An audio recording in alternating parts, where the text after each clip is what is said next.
మనకి గోచారవశాత్తు కూడా కుంభరాశికి, మీనరాశికి, మకర రాశికి కూడా ఏలినాటి శని, వృశ్చికానికి, కర్కాటకానికి కూడా అర్ధాష్టమ అష్టమ శనులు ఉన్నాయి. అయితే ఈ రాశి వాళ్ళు జపాలు హోమాలు చేయించుకునేటువంటి సమయం ఉండకపోవచ్చు, అవకాశం ఉండకపోవచ్చు, వేరు వేరే ప్రాంతాలు ఇతర దేశాల్లో ఉండొచ్చు, అక్కడ అవకాశం లేకపోవచ్చు. అలాంటి వాళ్ళు ఏం చేయాలంటే చిన్న చిట్కా ఒక ప్రయోగం చేసినట్లయితే శని యొక్క ప్రభావ దోషం పోతుంది, అంటే చెడు ప్రభావ దోషం. దానికి ఏం చేయాలి? 100 ప్రాంతాల నుంచి 100 చేపలను తీసుకురావాలి.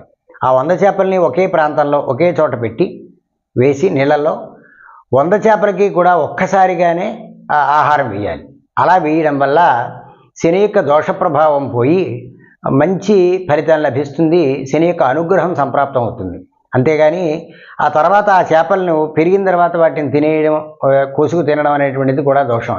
కాబట్టి అది కూడా చేయకుండా చేపలను పెంచడం వల్ల శని దోషం పోతుంది అని చెప్పబడుతోంది. కాబట్టి ఈ ప్రయోగం చేసి చూడండి.